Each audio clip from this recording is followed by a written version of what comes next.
오늘은 12번째 주 2번째 시간으로서 디에고 벨라스케스로 여러분을 안내할까 합니다. 자, 벨라스케스 하면 또 우리가 지난 시간에 했던 베르니니만큼이나 위대한 사람이 있는데, 이 사람은 스페인 화가입니다. 그러면 우리가 엘그레코를 할 때 스페인을 세계의 무대에 끌어올린 근대 3대 스페인 화가가 있는데, 하나가 엘그레코, 두 번째가 벨라스케스, 그리고 세 번째가 고야입니다. 고야는 아마 다음 시간이나 우리가 하게 될 텐데요. 그런데 사실은 엘그레코는 그리스 사람이지 스페인 사람이 아닙니다. 그런데 그리스 사람이 스페인에 가서 활동하면서 스페인을 세계의 회화의 무대에 올려놓은 사람이기 때문에 그 사람이 그리스 사람이라는 뜻으로의 스페인 말로 엘그레코라고 하는 거죠.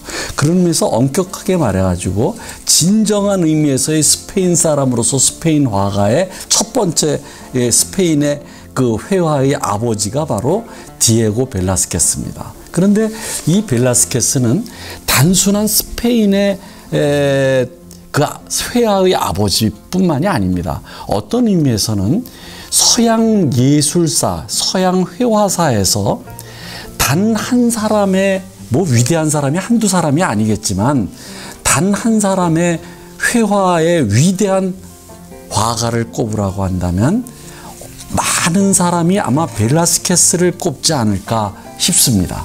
벨라스케스를. 그 정도로 벨라스케스는 정말 말로 다 할 수 없을 정도의 회화사에서 엄청난 업적을 남긴 사람입니다.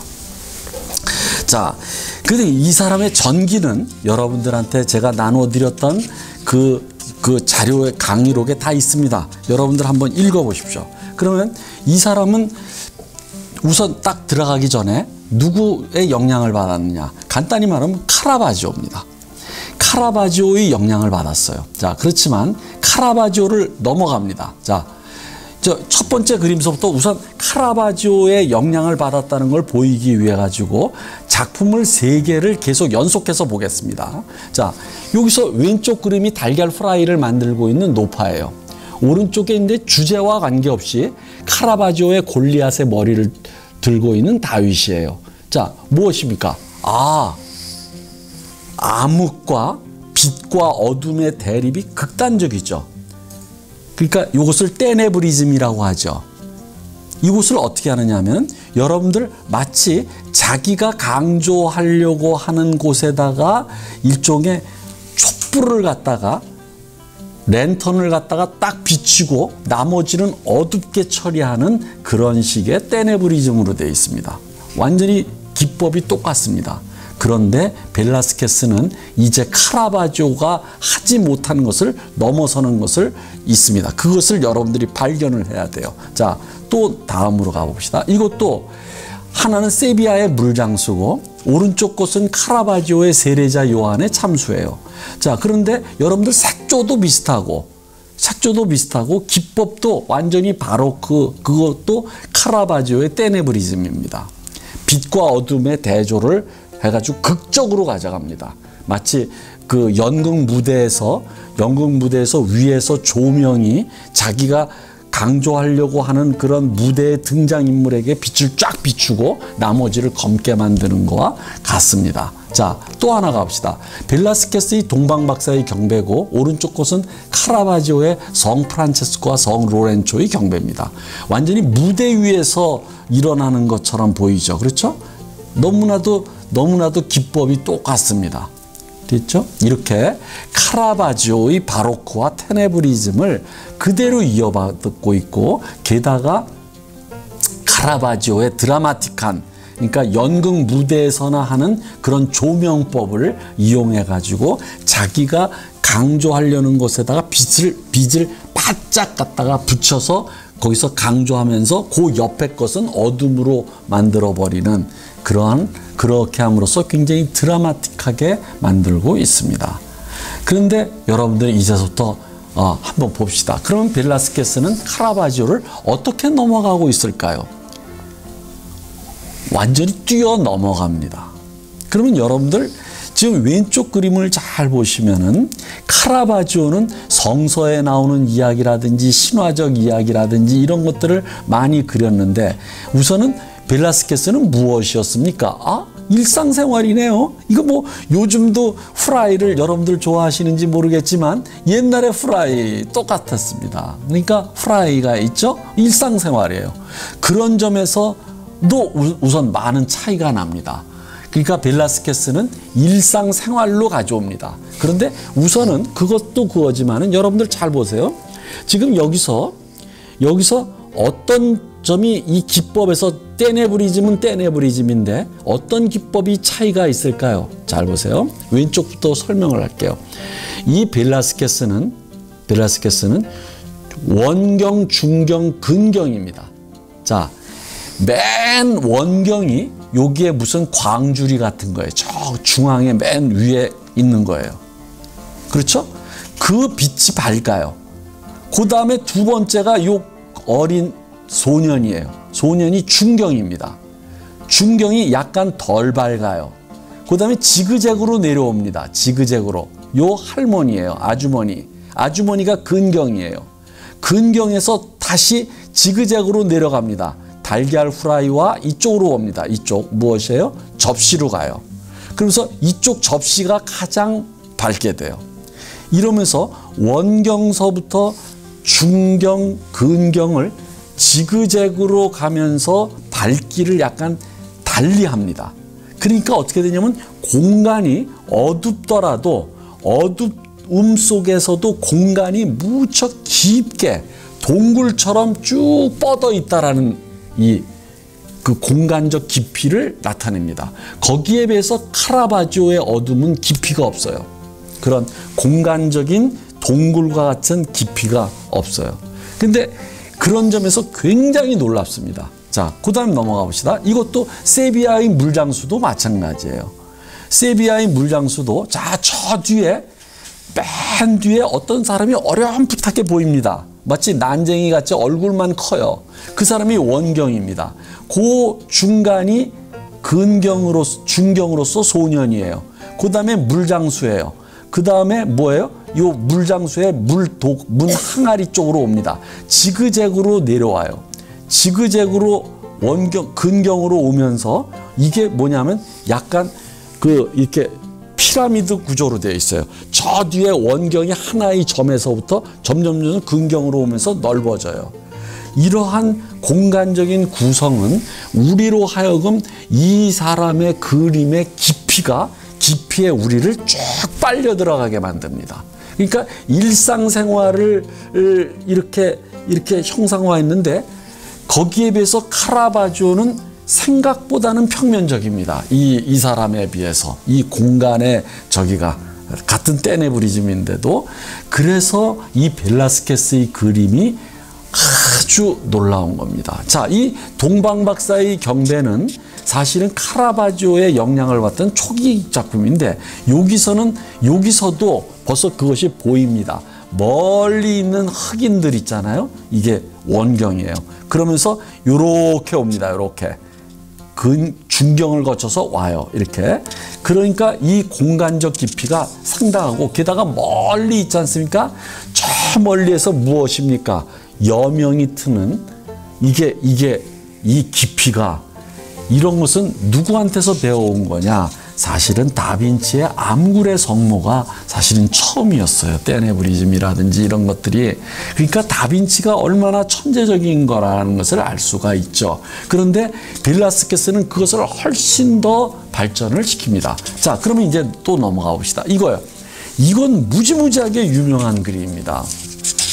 그러면 마르타와 마리아의 집에 온 그리스도예요. 그러면 여러분들 여기서 지금 잘 보시면 그러면 왼쪽에 어떤 할머니가 있고 그 할머니 앞에 어떤 그 소녀가 있어요. 그러니까 약간 나이가 시집가지 않은 어떤 소녀예요. 근데 소녀 얼굴이 뭔가를 음식을 만들면서 굉장히 뾰루퉁해 있어요. 그러니까 할머니가 뭐냐면 손가락으로 이렇게 툭툭 쿡쿡 찌르면서 뭐라고 얘기하는 것 같아요. 그래서 아주 생생하게 그려져 있습니다. 그러면 여러분들 여기 이 그림의 왼쪽 반을 보면은 요거는 완벽하게 벨라스케스 시대, 그러니까 17세기 초의 부엌의 살림살이입니다. 완전히 풍속화라고 해도 그냥 누구나 다 믿을 수 있을 정도에 그 당시의 생활상이 그대로 잘 나타나 있어요. 그럼 이번에는 오른쪽으로 가봅시다. 여러분들 이 오른쪽이 방입니까? 그림입니까? 그러면 여러분들 잘 보세요. 마르타와 마리아라는 이름이 아직도 스페인에, 그리고 우리나라 그 영어권이나 프랑스권에도 그냥 있어요. 오늘날에도. 그런데 성서에 나오는 마르타와 마리아의 이야기가 있습니다. 예수께서 마르타 마리아 자매 집을 방문합니다. 이럴 때 마르타는 예수에게 대접할 음식을 마련하고 있었고, 마리아는 음식 만들 생각은 안 하고 뭐냐면 예수님 앞에 가가지고 예수님과 얘기를 나눴던 거예요. 그랬더니 언니 마르타가 쟤는 왜 저기 있어 음식은 안 만들고, 그냥 뾰로통했던 것이죠. 오케이? 그러니까 이게 그 예수님이 그것에 대해서 얘기했습니다. 지금은 음식을 만드는 것이 중요한 것이 아니라 영혼의 음식을 듣는 것이 더 중요하다고 하면서 마리아를 더 칭찬을 했던 거예요. 그러한 성서에 나오는 이야기가 있습니다. 그러면 잘 봅시다. 그러면 이 오른쪽에 있는 것이 예수가 마리아에게 설교를 하고 있어요. 그렇죠? 그러면 여러분들 지금 이걸 잘 보십시오. 이게 지금 골방인가요? 아니면 그림인가요? 여러분들 착각하지 마십시오. 그리고 이 이야기를 보면은, 그리고 이 옷을 입은 것을 보면은 이것은 완전히 예수 시대의 예수예요. 그러면 이것은 역사적인 성서의 이야기예요. 그렇다면 이건 방이 아니에요. 그런데 이쪽은, 왼쪽은 완전히 현실이에요. 아, 이렇게 현실과 역사적인 이야기를 섞어 놓습니다. 오케이? 섞어 놔요. 그리고 무엇이냐면은 섞어 놓을 뿐만 아니라 종교와 생활, 이것을 섞어 놔 버렸어요. 그러니까 구분을 못 합니다. 거기다가 이게 그림인지 실제로 방인지 그걸 착각을 하게 되는 이유가 무엇이냐면 이 소재가 무엇이에요? 방이라고 생각하기에는 이 그림 속의 그림의 소재가 너무나도 이것은 그림이어야 돼요. 소재가, 왜냐하면 2000년 전의 이야기니까.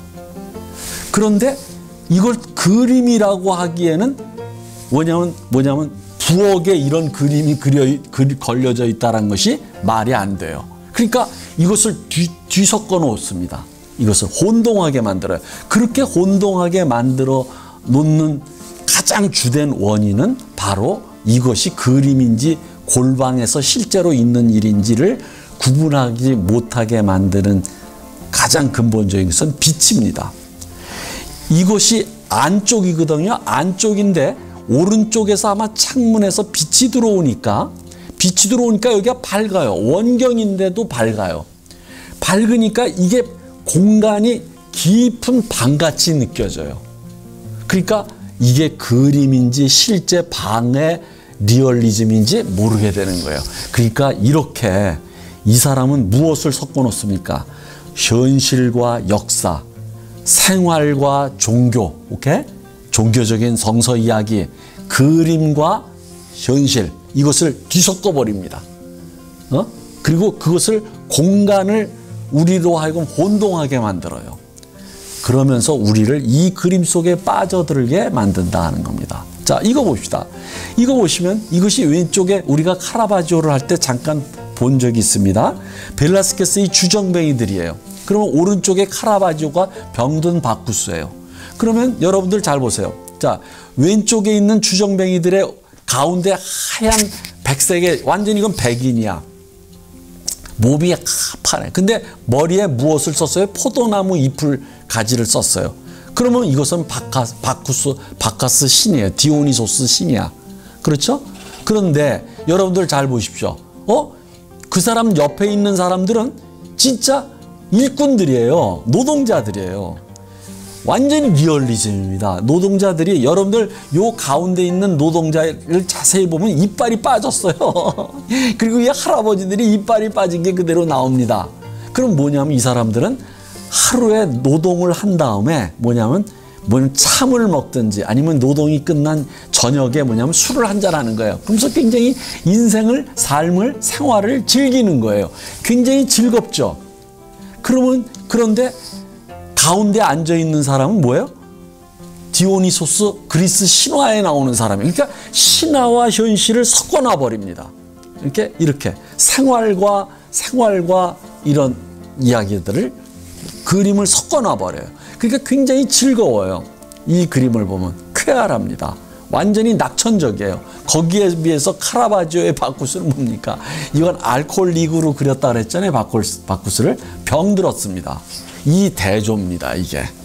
이게 바로 벨라스케스의 매력이에요. 그러니까 이 벨라스케스의 이 그림을 보면은 여러분들은 이 그림 속에서 신화와 현실, 술과 술의 신을 섞어버렸어요. 그러니까 무엇이냐면 술 먹으면 우리가 술을 마시면 기분이 업되지 않습니까? 그 즐거운 것이 그대로 여기에 그대로 다 반영이 돼서 이 그림을 보면은 정말 즐거워진다. 이게 바로 벨라스케스입니다. 자, 이게 왼쪽에 있는 게 불카누스의 대장간이에요. 아까 방금 전에도 말했지만 마르타와 마리아의 집에 온 그리스도나 그다음에 주정뱅이들이나 바쿠스 신과 신화와 현실을 완전히 섞어버립니다. 이 장면은 뭐냐면 불카누스는 뭐냐면 그리스 신으로 말하면 헤파이토스예요. 헤파이도스. 그럼 헤파이도스는 뭐냐면 불의 신, 대장간의 신이거든요. 그런데 이 중앙에 있는 사람이 대장간의 신이에요. 그러면 신이라고 믿어지지 않지 않습니까?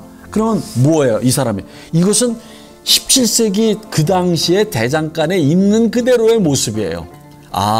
신화와 현실, 신과 인간을 뒤섞어 버립니다. 그런데 왼쪽에 있는 사람이 바로 아폴론이에요. 근데 아폴론을 보면 여기에 머리에 후광이 생기는 거 보니까 이것도 신을 그렸어요. 그러니까 이렇게 섞어버립니다. 섞어버려요. 섞어버리니까 어떻게 되냐면은 이게 완전히 리얼하게 봅니다. 그러면 이게 뭐냐면 헤파이토스의 아내가 아프로디테였거든요. 근데 이 아프로디테가 누구랑 바람이 나느냐면 화성 있죠. 마르스. 그 그리스 신으로는 아레스라고 하는데 아레스와 바람이 나요. 그것을 알려주는 거야. 아폴론이. 네 마누라가 미의 여신인 네 마누라가 아레스랑 바람이 났다라고 알려주는 거예요. 그러니까 이 대장장이가 뭐냐면 그래 하면서 이렇게 고개를 들으면서 눈을 번쩍 뜨는 겁니다. 그러니까 일상생활로 얼마든지 있을 수 있는 그런 일들을 이 신화와 딱 이렇게 접합을 시키면서 완전히 리얼하게 그렸다. 그러니까 아주 생동감이 있죠. 자, 오른쪽 그림을 봅시다. 이건 그냥 한 건데 야곱에게 보내진 요셉의 피 묻은 외투예요. 그럼 여러분들이 아시다시피 성서를 한 사람은 요셉이 아들이 10몇 명이에요. 그중에 늦게 난 자식이 요셉인데 그런데 그 야곱에게 형들이 많았어요. 요셉에게 형들이 많았어요. 근데 요셉만을 아버지가 야곱이 귀여워하니까 뭐냐면 이집트에 갖다 팔아버리거든요. 그리고서 죽었다고 피 묻은 외투를 갖다 보여주는 거예요. 근데 여러분들이 이 그림을 볼 때 만약에 이 제목을 보지 않았다면 연극의 한 장면이든지 아니면 일상생활의 한 장면이라고 생각했을 겁니다. 그렇죠?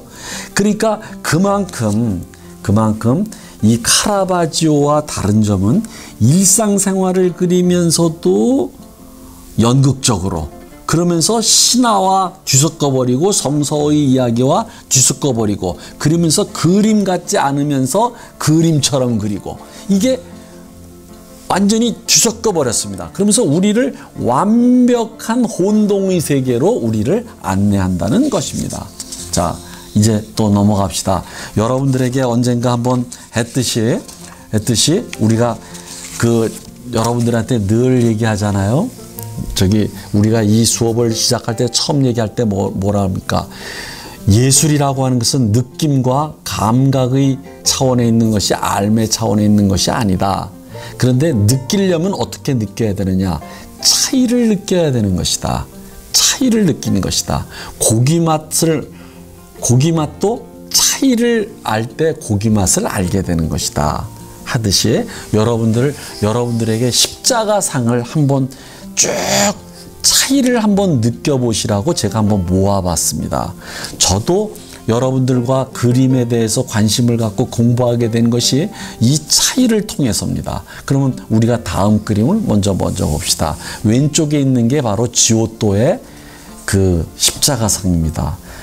여러분들에게 동일시해 보라 그랬죠. 이 십자가에 올렸을 때 이 두 무릎을 마주대고 그 다음에 엉덩이를 뺀 이 겸손한 지오토의 그리스도상, 거기에 비해서 라파엘로의 아름다운, 정말 아름답죠.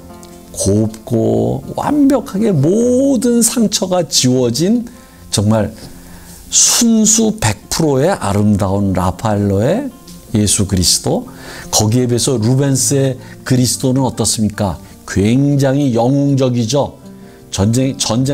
옛날 전쟁터에서 이겼던 그런 근육이 그냥 완벽하게, 이렇게 근육질이 그냥, 그러면서 자기가 고통스러우면서도 고통이 전혀 느끼지 못하는 그런 영웅적인 죽음을 장엄하게 맞는 그러한 루벤스의 예수 그리스도입니다. 거기에 비해서 이제 올라와 봅시다. 왼쪽이 벨라스케스의 예수 그리스도의 십자가상입니다. 그리고 고야의 십자가상이에요. 그리고 이제 우리가 다음 학기에 하게 될 달리의 십자가상입니다. 여러분들 각각 얼마나 다른지 아시죠? 그러면 오늘은 고야랑 달리까지는 안 하겠습니다. 시간도 없고. 그러면 여러분들이 이렇게 차이를, 각 작가들의 차이를 느낄 때, 차이를 여러분들이 볼 때 그 사람의 특징이 드러나면서 여러분들이 그림이 이제 여러분들에게 느낌을 주면서 다가오게 될 것입니다. 자, 다시 한번 봅시다. 자, 지오토, 라파엘로, 루벤스, 그리고 우리의 벨라스케스. 어떻습니까? 벨라스케스. 우선은 여러분들 했죠? 뭐예요? 창백하죠. 전체적인 분위기가 뒷배경이 떼내부리즘으로써 까만데 약간 회색 빛에 약간의 푸른 빛이 섞이면서, 그러니까 마치 창백하게, 그죠? 핏빛이 이제 막 없어지는 겁니다. 그러면서 뭐냐면 이 고개를 떨구고 있습니다. 떨구면서 죽음을 맞아들이는 것인지, 그런 바로 직전에 아주 처연하죠. 처연합니다. 그러니까 예수 그리스도가 뭐냐면 비장하게, 아주 그러면서도 고요하게 자기의 죽음을 받아들이는 이 예수 그리스도. 여기서도 우리는, 여러분들은 오히려 말이죠, 우리는 이럴 수가 있습니다. 종교를 믿은 다음에 그림을 보는 것보다 그림을 통해서 기독교를 믿게 되는 경우가 더 많을지도 모릅니다. 어쩌면 이런 것을 볼 때 얼마나 벨라스케스가 예수와 동일시해서 예수를 우리들에게 전해주고 있는지, 예수의 고통과 예수의 숭고함과 예수의 처연함과 이 모든 것을 이렇게 막 혼합해서 이렇게 우리에게 전해주고 있습니다. 우리가 그러면서 한편으로는 슬프면서 한편으로는 이 예수를 믿지 않을 수 없게 만드는 어떤 힘의 마력이 우리를 끌고 갑니다. 됐죠? 여러분들 해보십시오. 자, 그러면 벨라스케스의 브레다 성의 함락입니다. 그러면 이게 무슨 그림이 뭐 이러냐? 이거 굉장히 유명한 그림입니다. 그러니까 벨라스케스도 베르니니 작품처럼 어느 하나 빼놓을 것이 하나도 없어요. 그러면 이것은 모델이 된 게 뭐냐? 바로 지오토의 유다의 키스입니다.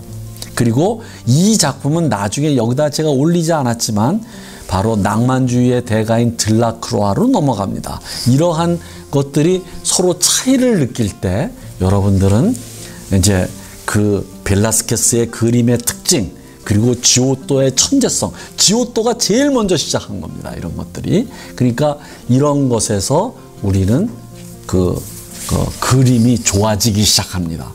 그럼 우선 첫째가 지오토의 유다의 키스는 예수와 유다를 뭐예요? 눈싸움, 그죠?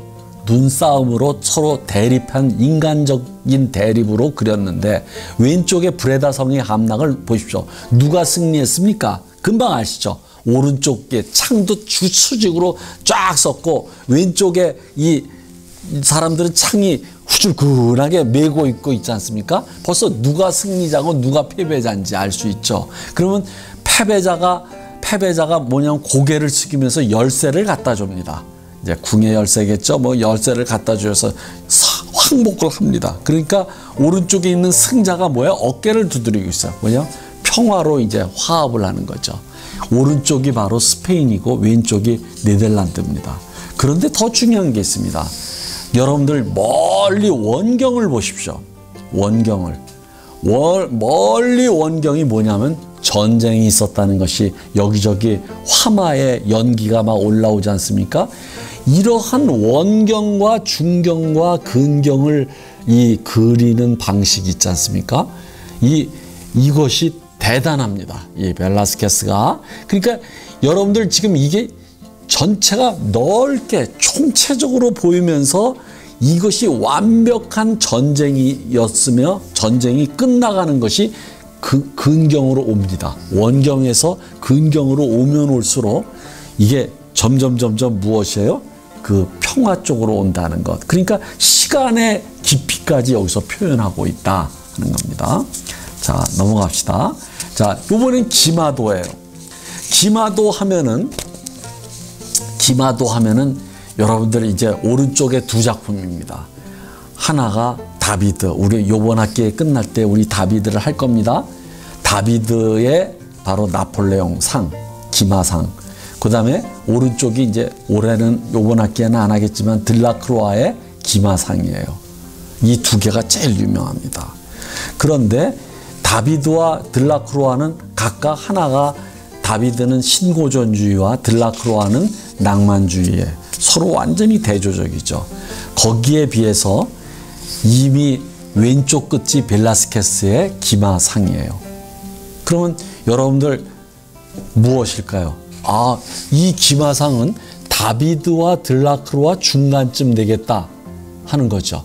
그 말은 무엇인 말이냐면은 이 벨라스케스의 이 그림에는 이미 다비드로 넘어갈 그런 신고전주의로 넘어갈 씨앗과 낭만주의로 넘어갈 씨앗이 다 들어가 있다라는 거예요. 그만큼 이 사람에게는 바로크에 머물지 않고 후대에게 모든 걸 다 영향을 주었습니다.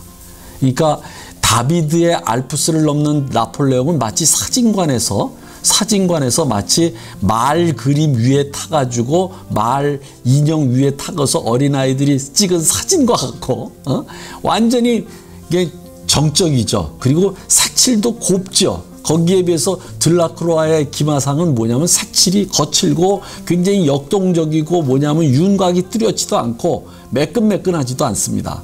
그런데 바로 벨라스케스는 이 두 가지 요소가 적절히 하면서 이미 두 요소를 다 가지고 있는 듯한 것이 바로 벨라스케스입니다. 여기서도 원근 저 멀리는 무엇입니까? 그 검은 연기가 올라오죠. 전쟁 이런 것들이 이게 아주 다양하게, 그러니까 우리에게 암시적인 게 너무 많아요. 이렇게 날씨도 그렇고. 자, 넘어갑시다. 이제 봅시다. 이게 뭐야? 이게 발타사르 카를로스 왕자의 승마 수업이에요. 자, 요것도, 자, 이게 굉장히 하나하나가 여기서 중요한 것은 이것도 이제 하나하나 우리가 공부를 많이 해야 되지만 이제 이 작품에서 우리가 정말로 그 눈여겨 보아야 될 것은 여러분들 왼쪽 그림을 이게 전체 도입니다. 전체 그림인데 저 멀리에 발코니에 몇 사람이 서서 이걸 관람해요. 아마 아버지와 왕자의 아버지와 어머니겠죠. 그렇죠? 그리고 요 앞에 있는 사람이 말을 가르치는 일종의 선생이 되겠고, 요 뒤에 있는 게 요것을 확대해서 그렸습니다. 제가 확대해서 뽑았습니다. 그러면 어떻게 보냐면 저 멀리에 사람들이 서 있죠. 그런데 분명히 서서 이쪽을 관람하는 것 같은데 자세히 보니까 형상이 뚜렷지 않아요. 붓질을 툭툭툭툭 했어요. 그런데 사람들이 서서 보는 것 같아요. 근데 이목구비가 뚜렷지 않아요. 근데 멀리서 보면 이상하게 우리를 보는 것 같아요. 요것이 바로 인상주의 기법입니다. 사실주의가 아니라. 여기 이 승마 선생도 마찬가지예요. 이목구비가 뚜렷지 않는데 멀리서 보면 무엇인가가 가르치는 것 같아요. 그리고 요 오른쪽에 있는 세부도는 맨 뒤에 있는 사람입니다. 이 말 뒤에서 말을 갖다가 꼬리를 잡고 있는 사람이에요. 자, 그런데 어디 봅시다. 이게 우리를 보고 있는데 전혀 자세하게 리얼리즘으로 그리지 않았죠. 요런 기법이 이제 어디서 이제 나타나냐면은 요 뒤에 옵니다. 우선 한번 봅시다. 주장하는 거. 이것이 불후의 명작인 시녀들이라고 하는 명작이에요. 근데 이 시녀들은 이제 조금 있다가 다시 하겠지만, 벨라스케스가 이 그림을 그리는 벨라스케스가 그림 속에 들어가 있어요. 그런데 이 그림 속에 들어가 있는데 이 전체적인 그림을 보면 이 사람의 붓을 쥔 손이 그림을 그린다는 것을 우리가 알 수가 있어요. 팔레트가 오른쪽에 있고. 그런데 그 손을 자세히 봅시다. 자세히 세부도를 제가 했어요. 이 오른쪽 끝이에요. 오른쪽 끝이에요. 근데 여러분들 요 손이 그대로 그냥 이렇게 손이 붙어 있는 손이에요. 붙어 있는 손으로서 그냥 여기다 그냥 이렇게 했어요. 근데 멀리서 보면 이 붓을 쥐고 있는 것처럼 보이고, 붓을 쥐고 있으면서 실제로 그림을 그리는 것 같은 힘까지 느꼈습니다. 역동성까지 느껴져요. 힘까지.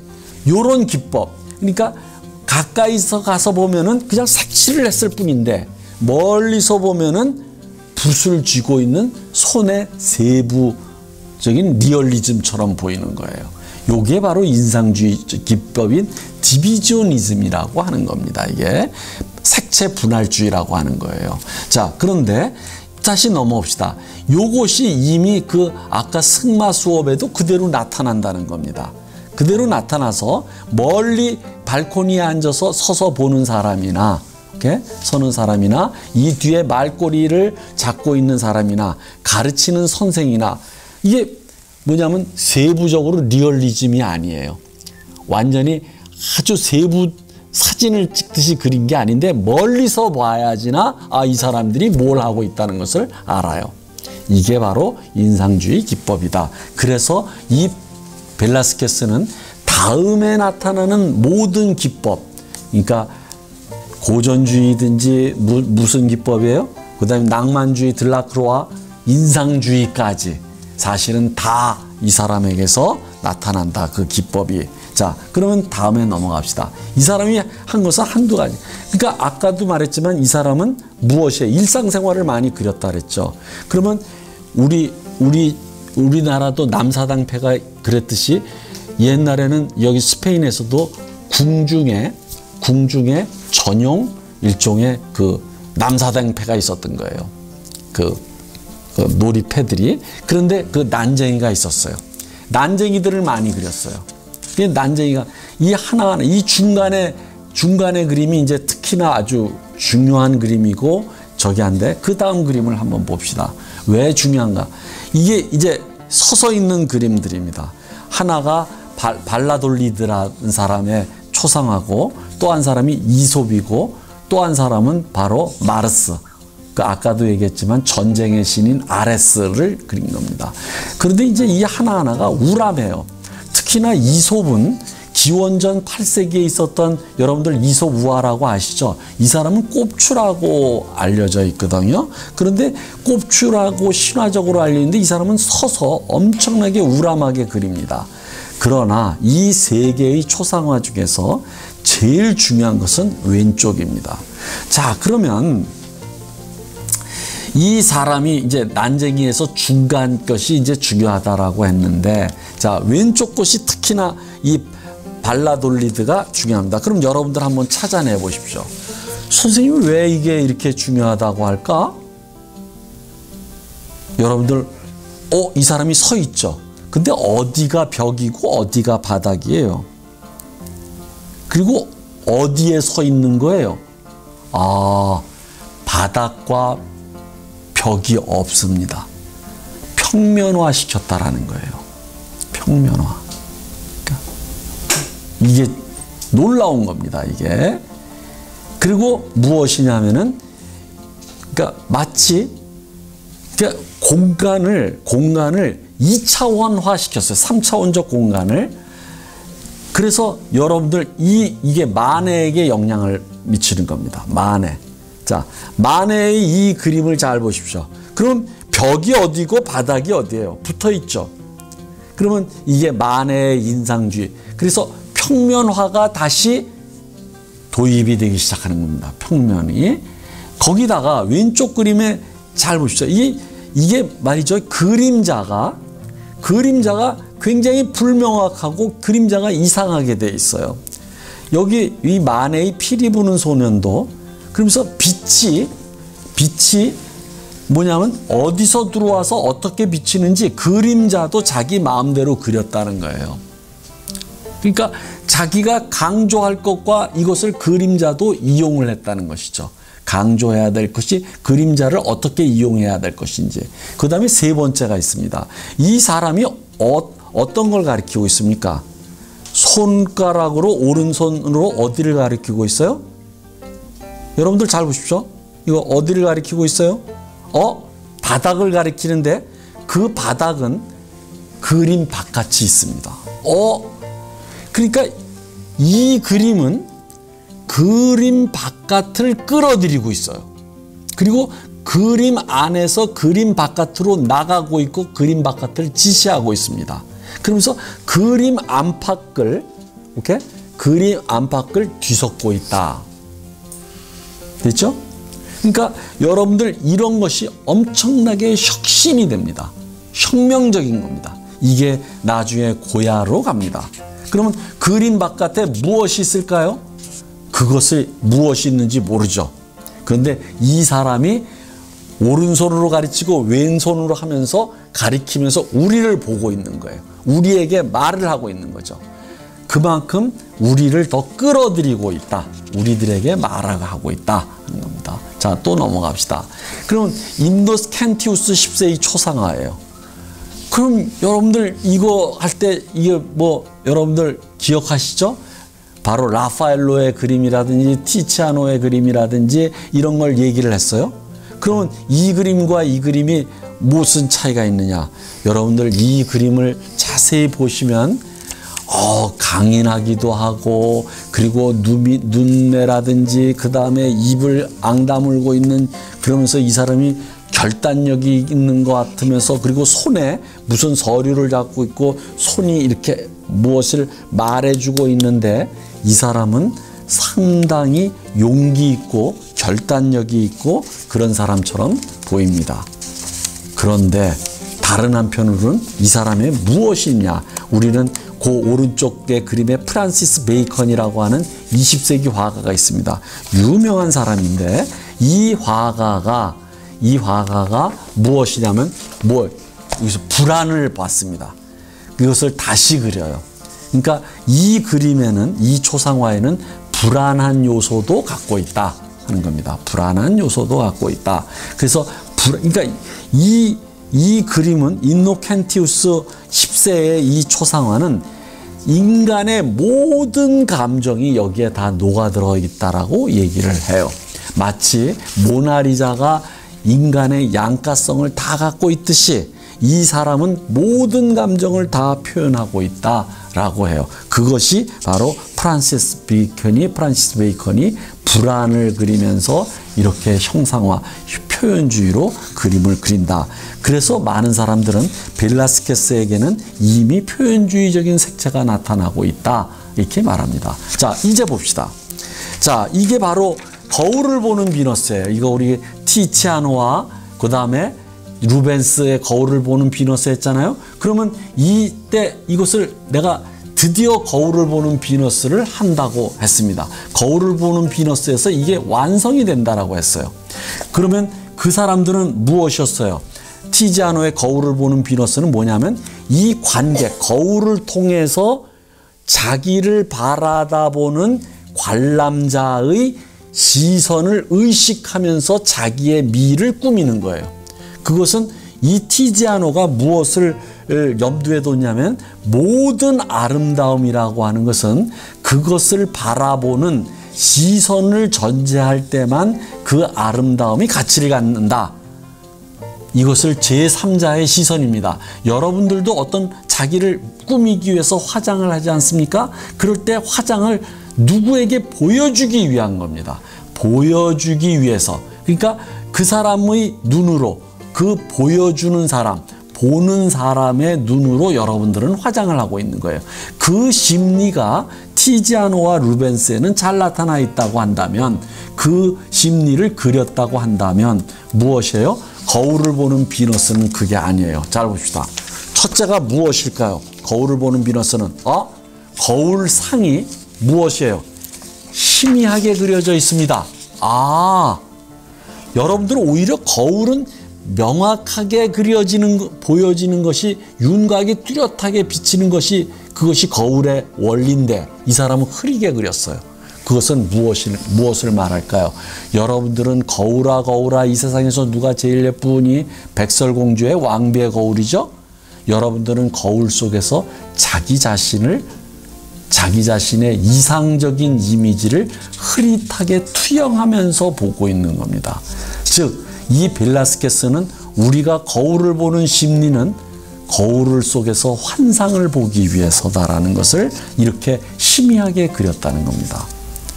그것을 이용한 입생 로랑의 선전 광고가 굉장히 유명합니다. 이게 요것이. 자, 그런데 두 번째, 이 여인이, 거울을 보는 비너스의 여인이 어떻습니까? 밑에 나오는 이 거울을 티지아노와 루벤스에 비해서 무엇입니까? 이 당시는 충만하거든요. 풍만하고 그냥 엄청나게, 그죠? 풍성하죠. 그냥 좀 비계살이라고 얘기할 정도로. 그렇죠? 그런데 이 당시에 이게 미인이었었어요. 그런데 벨라스케스의 허리가 잘록합니다. 잘록하고 골반이 나오고 완전히 대조입니다. 현대적인 미인의 뒤태를 그리고 있어요. 그리고 얼굴도 굉장히 이 머리가 도토리형입니다. 오드리 헵번 같죠? 여러분들 오드리 헵번이라는 그러한 그 미인 아십니까? 배우? 그거 같다 그러죠. 벨라스케스가 창조한 미인입니다. 자, 드디어 또 실 잡는 여인이, 우리 벨라스케스는 정말 2시간, 3시간 한 학기를 잡아도 부족합니다. 그러면 이게 실 잡는 여인입니다. 자, 이 그림은 정말 위대한 그림이고 너무나도 빼놓을 수 없는 그림인데, 그러면 이 그림은 무엇이냐? 잘 보십시오. 아라크네라고 하는 그리스 신이 있습니다. 그 신은 무엇이에요? 실 잡는 신이에요. 그런데 이제 아라크네만큼이나 실을 잘, 이제 천을 잘 짜는 신이 있었어요. 그게 바로 미네르바였어요. 근데 아라크네는 그 당시에 인간이었고 미네르바는 신이었어요. 근데 이 사람이 서로 오만하게 서로 신에게 누가 직무를 잘 짜는지를 내기를 한 거예요. 그러니까 미네르바가 화가 나가지고 그래서 내기를 하자 해가지고 이겼거든. 당연히 신이 이기죠. 그러니까 누가요? 이 여인, 아라크네라는 여인을 뭘로 바꿔버려요? 거미로 변신을 시켜버립니다. 거미로 저주를 해버려요. 그래서 어떻게 되냐면 아라크네라고 하는 그 단어가 영어로 거미라는 뜻입니다. 그런데 이걸 잘 보면 이게 놀라운 구성이에요. 어떻게 구성이냐면 제 앞부분과 저쪽에 뒤에 골방이 있습니다. 이 골방에 뭐냐면 로마와 그리스 병사의 무엇이에요? 옷을 입고 있어요. 그러니까 저 안이 아까 마르타와 마리아의 그것처럼 말이죠. 저 안이 여러분들 분명히 그 안에 계단을 통해서 올라가는 것인데 그 내용이 무엇이냐면 그리스 로마 시대를 배경으로 하고 있어요. 그러니까 어떻게 되냐면 저게 마치 그림이냐 진짜 골방이냐 이렇게 얘기가 됩니다. 그리고 거기다가 왼쪽에서 빛이 쫙 들어오면서 거기가 원경인데 환합니다. 그러니까 훨씬 더 이 공간이 그쪽을 향해서 삼각형으로 쫙 꼭지점을 향해서 들어가는 걸로 알려져 있어요. 그러면서 무엇이냐면 이쪽에 잘 봅시다. 이 두 계단, 중앙에 있는 중경에 있는 두 계단을 중심으로 앞쪽과 뒤쪽이 나누어져 있어요. 그리고 앞쪽도 다시 왼쪽과 오른쪽이 나누어져 있어요. 그런데 왼쪽은 뭐야? 어둠. 그리고 오른쪽은 젊은 여자, 밝음. 그리고 왼쪽은 어둠. 그다음에 뭐예요? 노파. 그러니까 이게 바로 왼쪽이 그 미네르바예요. 오른쪽이 아라크네가 됩니다. 그러면서 이게 분명히 앞쪽은 이게 현실이에요. 그 당시에 실지 않는 풍속이에요. 이게 그대로 보여요. 근데 그 현실 속에서도 미네르바조차도 무엇이에요? 여신조차도 무엇을요? 그대로 현실로 화해버렸고, 그리고 이 근경과 후경의 경계도 무너뜨리면서 그리스 로마와 이것이 신화와 이것을 합쳐버리면서 한 공간으로 만들어버렸고, 그리고 그 뒤에서 바로 미네르바가 누구를요? 거미가 나옵니다. 거미로 바꾸어버립니다. 그런데 또 놀라운 것은 이 미네르바 저 끝에 있는 미네르바 여신의 그 뒤에 그림이 바로 오른쪽 아래로 확대한 건데, 이 그림이 누구냐면 티지아노의 에우로페의 강탈이라고 하는 그림이에요. 그러니까 이 사람은 뭐 그림 속에 자기 선배의 그림 속을 또 해놓고 뭐 이게 그림인지 이걸 막 뒤섞어 버립니다. 이 공간을 뒤섞어 버린 거예요. 이렇게? 그러면서 그 후경에 있는 그리스 로마 시대의 그 풍경을 왼쪽은 남자, 오른쪽은 이제 그 여자인데, 그쪽에서 그 고대에서 현재를 바라보는 것처럼 한 여인이 말이죠. 뒤를 돌아보고 있어요.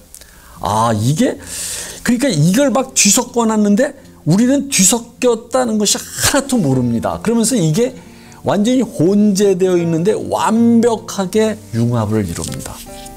여러분들 이 놀라운 그림 앞에서 막 털썩 주저앉을 수밖에 없습니다.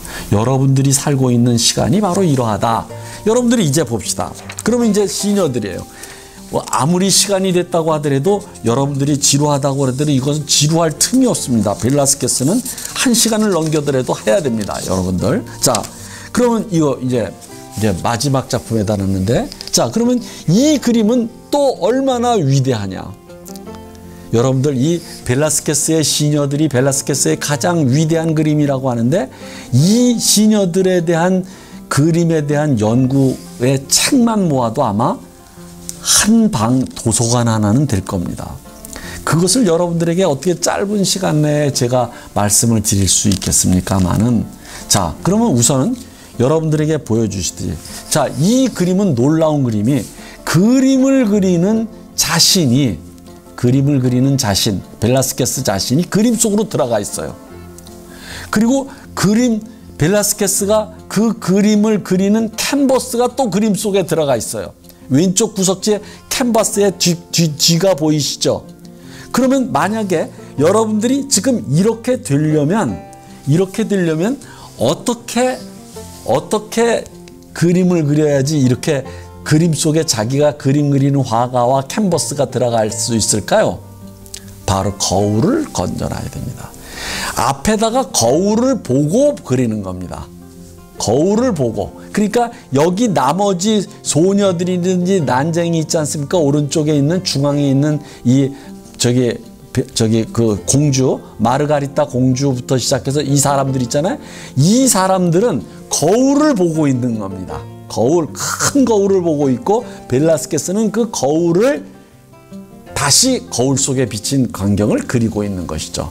이렇게 그리는 거울을 동원한 것은 여러분들 이미 알다시피 저기 오른쪽 위에 반 아이크가 무엇이에요? 헤르놀핀의 부부 있지 않습니까? 거기에 저쪽에 볼록 거울을 하면서 공간을 총체적으로 그렸다 그랬잖아. 근데 이 사람은 총체적으로 그리는 것을 훨씬 넘어섭니다. 이 그림이 무슨 얘기인지 아시겠죠? 그러니까 심지어는 그림 속에 캔버스의 뒷면이 들어가 있고 이게 들어가 있다. 거울을 이용해서 총체적으로 그리고 있다. 근데 또 문제가 되는 게 무엇이냐면 저 뒤에 중앙에 저 뒤에 또 거울이 하나 더 있습니다. 그런데 그 거울이 밝아요. 그럼 이게 어떻게 되는 겁니까? 그 거울이 바로 오른쪽 아래에 있는 겁니다. 이게 바로 왕비 부부예요. 왕 부부예요. 그런데 여기 요 마르가리타 공주가 어디를 보고 있느냐 하면 잘 보세요. 바로 이 시선이 여러분들 이렇게 구성이 이렇게 완벽해요. 구성이. 이걸 갖다가 원으로 그렸는데 이 배치가 이게 기하학적으로 이걸 한 거예요. 그러니까 완벽한 구성입니다. 그러니까 그런데 여기 봅시다. 여기에 그 마르가리타가 고개를 약간 옆으로 돌리면서 사시선으로 그 거울을 보고 있는 거예요. 근데 그 거울이 바로 요 거울 속에 저 뒤에 있는 거울 속에 있는 누구예요? 누구요? 바로 왕 자기 아버지 엄마의 시선과 일치합니다. 이렇게. 그러면 이 공주는 엄마 아버지를 보고 있는 거예요. 보고 있는 거예요. 그러면 이게 어떻게 됩니까? 여러분들 이렇게 그릴 수가 없어요. 왜 그러냐면은 거울을 두 개 갖다 놨을 때 이렇게 되지 않고 시면화 현상이라서 거울은 거울에 비치고 또 거울은 거울에 비칩니다. 거울은 거울에 비치고 그러니까 이렇게 그려질 수가 없는 거예요. 그런데다가 이 거울 속의 왕 부부는 어떻게 돼요? 흐릿해요. 이것이 연구가 많습니다. 이게 거울이냐 아니면 그림이냐. 그러나 거울이냐 그림이냐보다도 더 중요한 것은 나는 거울이라고 생각하고 거울 속에 희미하게 그렸다는 것이 난 더 중요하다고 생각합니다. 왜 그러느냐 하면은 여기서 여러분들 해리포터 아시죠? 해리포터의 욕망의 거울이 있습니다. 거기서 해리포터의 누구가 비칩니까? 바로 자기의 일찍 돌아가신 부모가 보고 싶으니까 거기에 비칩니다. 마치 마르가리타의 욕망은 누구를 향하고 있어요? 부모를 향하고 있는 이게 바로 제가 생각하기엔 해리포터의 욕망의 거울이 아닌가 이렇게 봅니다. 그러면서 거울에 환상적으로 희미하게 환상을 그려넣었다. 저는 이렇게 보는 것이죠. 그래서 여러분들한테 이런 식으로 거울의 논리를 하고 있어요. 그럼 또 이 그림이 또 무엇이 중요하냐 하면은 여 뒤에 있는 그림 있지 않습니까? 정면에 있는 저 뒤에 큰 그림 그리고 옆면에 옆벽에 있는 이 그림들 있잖아요. 이 그림들 하나하나가 자기 선배들의 그림이에요. 그러니까 이 사람은 그림을 다시 그리고 그 그림을 자기 그림 속에 넣고 무슨 말씀인지 아시겠죠? 거기다가 여기에 등장하는 인물들 하나하나가 그 당시에 실제 했던 인물들이고 왕궁에 있었던 인물들인데 잘 보십시오. 요 두 시녀가 여기 요 두 시녀 있잖아요. 마르가리타 공주의 양쪽에 앉아 있는 애들이요. 요게 그러니까 제목은 이 두 시녀예요. 라스메니나스. 그런데 이 라스메니나스의 제목은 라스메니나스인데 정중앙에 있는 것은 누구를 그렸어요? 마르가리타가 주인공입니다. 그러니까 제목과 주인공이 또 달라요. 그런데 이 시녀가 하나는 마르가리타를 보고 하나는 다른 데를 보고 있어요. 근데 그 다른 데 보고 있는 그 시녀는 뭔가 딴 생각을 하고 있는 거예요. 이게 다 나타나 있어요. 거기다가 요 뒤에 어떤 남녀가 있어요. 손을 잡고 있습니다. 요게 또 궁중의 비사입니다. 궁중의 연애사가 일어나는 거예요. 그리고 저 뒤에 있는 사람은 문을 나가려다가 뒤를 돌아가 봐요. 뭔가 발각된 듯이 또는 염탐하듯이 이 사람이 무슨 고위 관리랍니다. 이런 식으로 각각의, 그리고 여기 난쟁이가 있죠? 난쟁이. 여기 두 난쟁이가 있습니다. 개는 졸고 있어요. 아주 재밌습니다. 이 그림이. 거기다가 또 하나가 있어요. 여러분들 천장을 보십시오. 천장에 빛이 근경, 원경 하면서 이것이 빛의 농도를 달리해 가요. 그러니까 뭐냐면 진짜 천장이 이렇게 넓게 비춰져 있는 것 같아요. 빛이. 이런 것들이 하나하나가 정말 너무나도 완벽해가지고 흠잡을 데가 없고, 우리가 공부해야 될 게 무지무해. 공부를 해도 확정된 의미가, 상징적 의미가 밝혀지지 않는다. 파도 무궁무진하다. 자, 이제 그러면 이것이 후대에 얼마나 영향을 미쳤느냐 한번 잡시다. 고야를 우리는 다음 시간에 하게 될 겁니다. 고야. 이게 바로 저 뒤에 고야가 숨어서 그려요. 이게 고야가 그 벨라스케스, 자기 선배인 벨라스케스의 영향을 받아서 그린 겁니다. 그리고 피카소가 바로 현대 예술의 그 스페인이 낳은 대가거든요. 그럼 피카소가 이 그림을 가지고 몇 편을 그리는 줄 아십니까? 44편을 그려요. 다시 그리기를. 이건 그 중에 하나예요. 가장 유명한 것 중에 하나. 그러니까 이 그림이 얼마나 비밀에 휩싸여 있고, 이 그림이 화가들, 위대한 화가들에게 이 그림이 얼마나 위대하게 비쳤으면 이것을 해독해내서 자기 나름대로 다시 그리려고 노력했는가. 44편 중에 하나예요. 이게 또 왼쪽 게 피카소예요. 그러면 오른쪽 게 바로 달리예요. 달리가 그렸어요. 달리가 자기가 아무리 해독하려고 안 되니까 그 다음에 자기가 또 숫자로 이렇게 했습니다. 아시겠죠? 그 고야부터 시작해서 피카소, 달리, 그리고 현대 화가가 이 벨라스케스의 라스메니나스 시녀들이라고 하는 이 작품을 해독해서 자기 나름대로 그리려고 무지무지하게 애를 쓴다. 그러니까 부분적으로 따기도 하고 전체적으로 다시 그리기도 하고. 오케이? 자, 여러분들 프라도 미술관에 가면 이 라스메니나스 그리고 프라도 미술관은 전부 뭐예요? 벨라스케스와 고야의 작품들로 점철되어 있습니다. 그러니까 거기 가면은 무조건 프라도 미술관에 가면 벨라스케스와 고야만 보더라도 여러분들은 충분히 얻은 것이 있을 겁니다.